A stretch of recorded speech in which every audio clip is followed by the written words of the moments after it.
Alright then, okay, let's start. It is around 10:15 right now on a Tuesday night, and I thought enough is enough. Too much of procrastination, and I have so much to talk to you guys. I genuinely have so much to say and so much to cover. So I'm gonna make this entire playlist where I'm gonna talk about myself, talk about my company, when did I start my YouTube channel, why am I restarting, what is it gonna be about, and I'm not gonna publicize it. Nonetheless, in this video, I want to talk about bright shiny object syndrome, which made me like want to create content. And I also want to talk something about paralysis by analysis, which made me not create content. Well, there's actually so much I want to cover, so I want you to watch this video till the end. If you've already been here, why not watch it till the end? You're gonna enjoy because I'm pretty fun. It's gonna take a little time for me to open up because it's just my first time, plus I'm recording it here. I'm gonna talk about how did I start my content journey, where did I start from, and then eventually how did I stop and what did I do. So stay tuned till the end. Hi guys, and welcome back to my YouTube channel. Well, I started creating content in the year of 2017, 2018. Now let me start with that journey. There were these 2-3 women who were still creating content at that time, and I guess it was around in the year of 2018 when I stumbled upon this content creator called So Harshi. She is, I think, a Mirchi content creator. I mean, she works as a radio jockey, and she's a content creator. And I remember I sent her a DM on Instagram saying that, you know what, I love the way you talk. I genuinely want to talk like you, and I kind of talk like you, but please tell me how do I start creating content.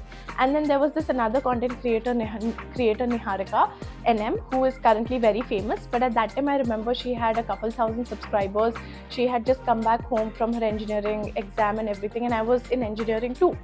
Now, let me date back a little bit, talking about where I used to stay, what did I used to do, and what am I doing currently. Well, I've always been an overachiever. I have been a topper, and my parents, they had, you know, kind of pre-decided my life कि हमारी बेटी Kanishka, she's going to be born, she's going to study in the best school, and after she finishes her schooling from this XYZ school, that is, I was in Barnes, she's going to get into an engineering college, she's going to top over there, and then she's going to prepare for UPSC, she's going to be an IS officer, we're going to get her married by the age of 23 to 25, and done, she's settled. But I had other plans, and definitely God is great to me that I was able to fulfill all of those things that I wanted to. So once my parents forced me into engineering, at that time I had no choice. It was 2016, I had 90% in my 12th, and my parents were like, you have to do engineering. Also, you cannot go to Pune. I mean, imagine that. You're forced to do something and also not allowed to go to your favorite city. I mean, of course, I love Nasik, I love Devlali, but Pune was something that, you know, it fascinated me. I've always wanted to have that college life, come back here on weekends, enjoy Nasik, enjoy Devlali.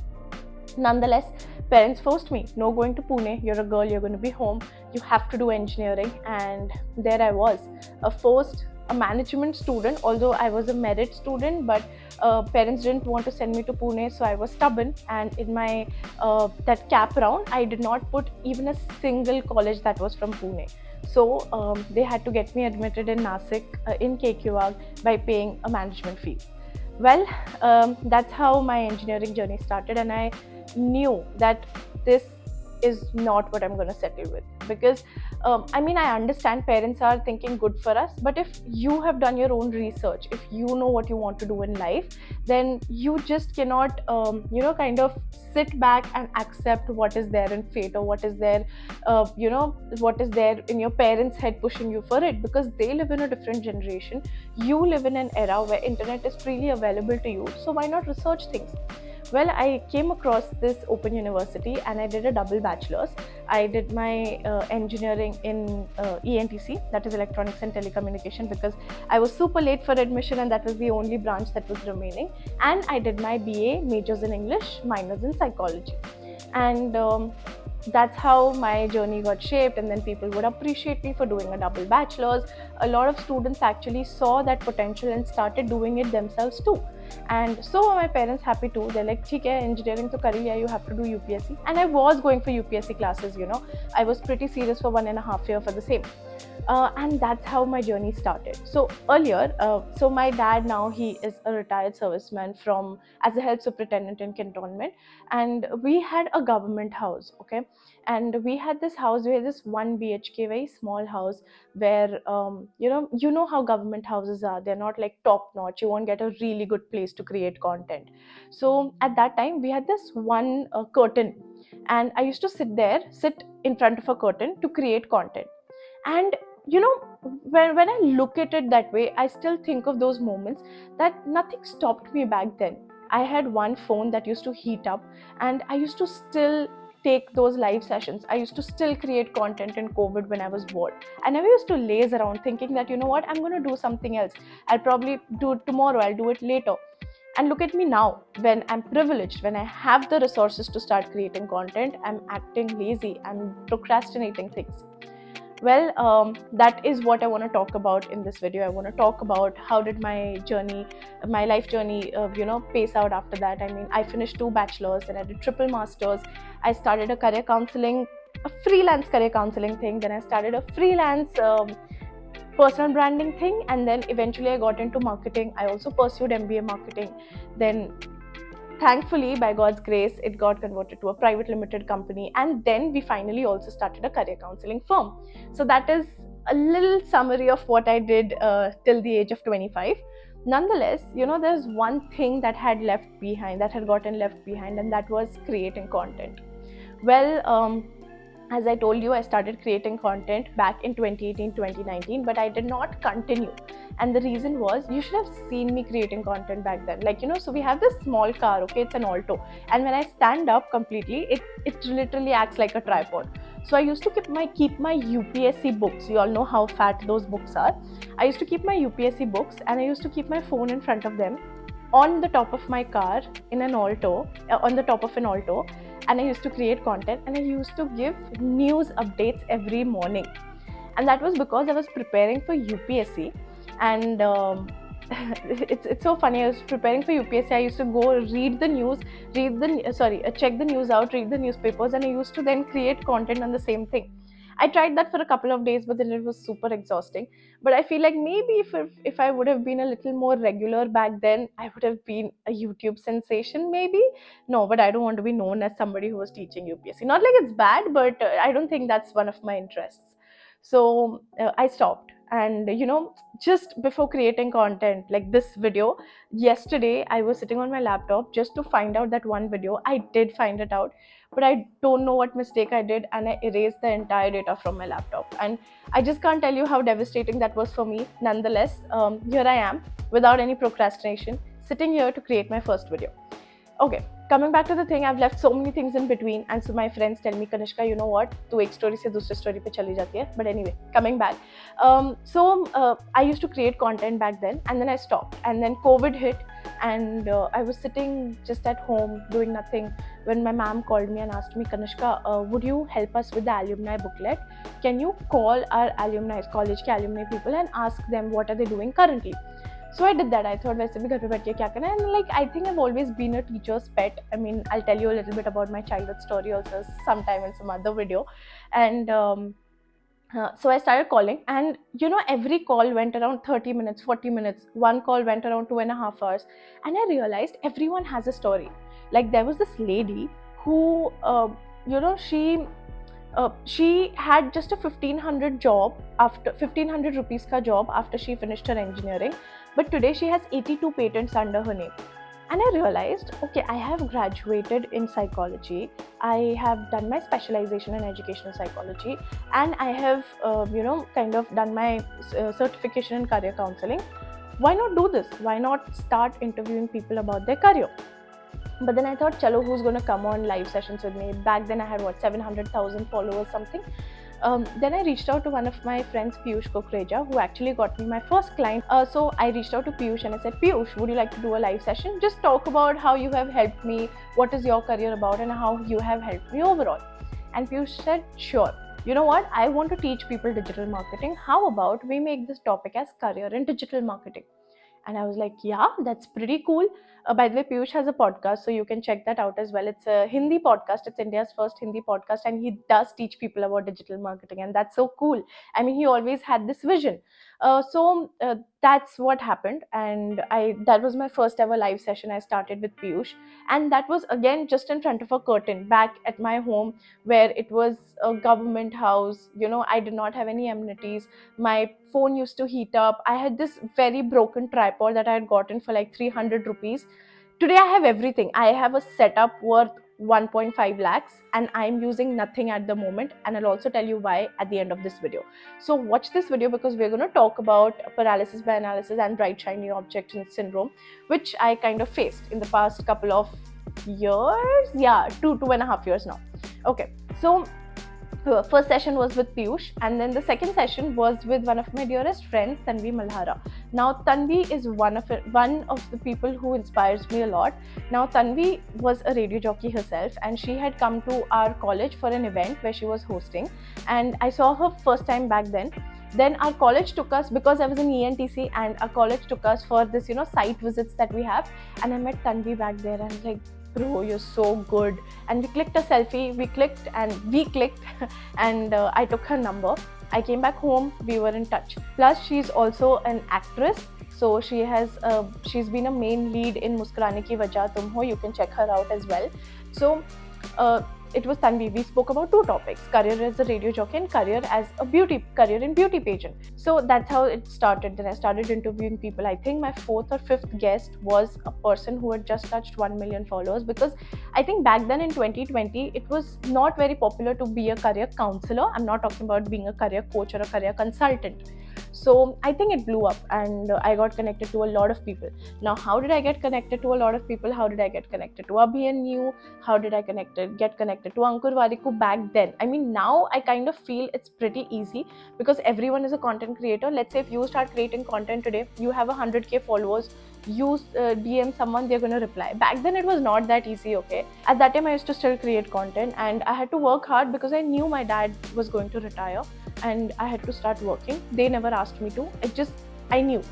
So I was in my last year of engineering. 2020 is when I completed my engineering, and I was like, I am going to create content, and I'm going to make something very big. I'm going to do so many things. And I had a couple of startup ideas which I couldn't take it forward. So I wouldn't say they failed, because maybe I didn't try, but yeah, I guess it's just called failures itself. Nonetheless, this is what happened after that. I grew because I was taking interviews, and I was giving good knowledge, decent knowledge back then, and I touched 20k followers, and I was pretty happy. Because see, I always tell this, okay, every person has a vision to create content, and every person should have a vision for their Instagram, YouTube, or any content that they create. And back then I had only one vision, that the topmost people who were content creators back then should know me, and they should follow me, and that's what I did. So people knew me, and to a point where Tanmay Bhatt had asked Dr. Siddhant Bhargav, what does Kanishka Thakur do and what does she do for you? Back then I was working with people like Divyanshu Damani, Raj Shamani, Abhiyanyu, Dr. Siddhant Bhargav, Dr. Sid Warrior, and you name any person in the industry, I was working with them. Okay, how did I do that? I'll explain in another video. So check that out as well. I was like, okay, now I don't need to create content on Instagram. But every time I saw another content creator coming up, I used to be like, bro, you need to get back, you need to do something. But I did not have a vision, and I don't start creating content until I have a vision. Then I got a vision, but what was that? I'm not going to explain now. I'll make another video about it. And I was like, yeah, okay, now is the time I start creating content. And that's the first time it hit me, paralysis by analysis, because I analyzed and overthought my content so much that I just didn't know what to work on it. I mean, there's this amazing book, I'm going to mention it below. In that I read this one thing, that strategy without tactics leads you to paralysis by analysis. That means your brain has thought so much that it makes you paralyzed to not even go ahead and try something out for yourself by executing it, because you've overthought it so much.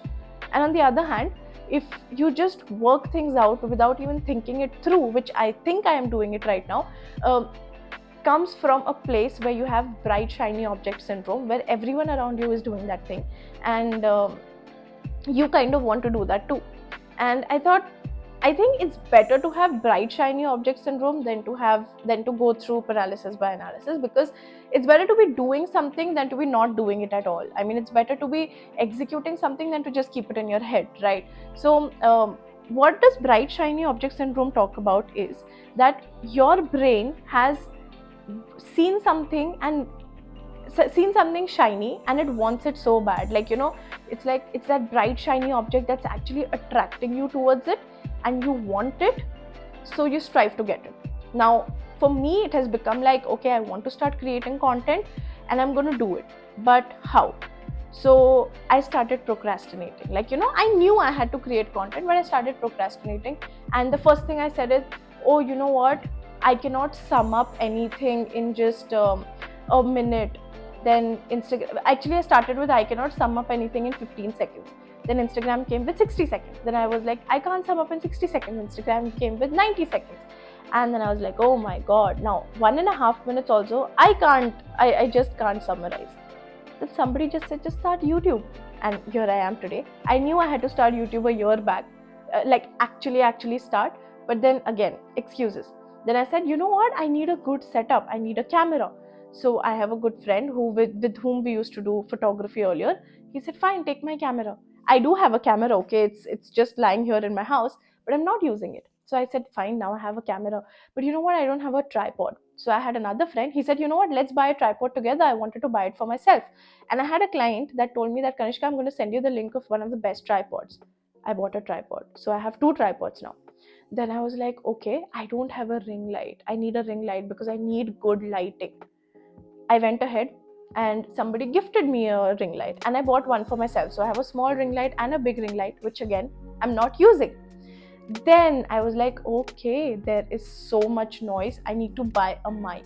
And I invested 45,000 on buying a mic, along with 2 tripod stands, like really sturdy tripod stands, which again, I'm not using right now. And then I was like, fine, this is great. But you know what? I don't like this background. I don't like my room. So I need a studio. And my best friend said, bro, I have an office. I don't use it. You know what? Just go set it up over there. And I'm not recording this video over there. Well, the point of explaining all of this is, we all, at the end of the day, are just going to give excuses if we don't want to start anything. And that is going to happen because we do not have a vision. If we have a vision, if we have something to get up and work towards, it's going to make us sit here and create content. And that's what happened with me. I invested so much on the setup, I wasted so much of my time, but at the end of the day, where am I shooting? In my place. Did I need a camera? Maybe I did, but I'm shooting it on my phone. Did I need a ring light? Maybe I did, but I'm using the flashlight of my phone. Did I need a huge sturdy tripod, which I have it lying on top of my cupboard? Maybe I did, but I'm using a normal tripod that's just handling my phone. Did I need a really big mic, the one that I invested my money into? Maybe I did, but I'm using the small mic which has a really good quality, borrowed from a friend for 900 rupees. I mean, at the end of the day, when we look at it, I feel like bright shiny object syndrome makes you have things, but it doesn't give you the vision. It doesn't fuel your energy to go ahead. So this was my first introductory video where I wanted to talk about myself, where I wanted to talk about these 2 main important things that brought me so much pain. Because, although I know I'm good with the way I talk, with the way I've grown my business. I think I needed a year's break to grow my business, which I did. I think I did pretty well, but not 2 years break. So I think I extended my time, and I won't say I regret it, but yeah, I think I needed to start this pretty soon. And that's true. The more privileged you are, the more you don't see the need to do things. I have a setup. I have a beautiful studio to go and create content at. I can still go. I have the keys. But I thought, if I want to start now.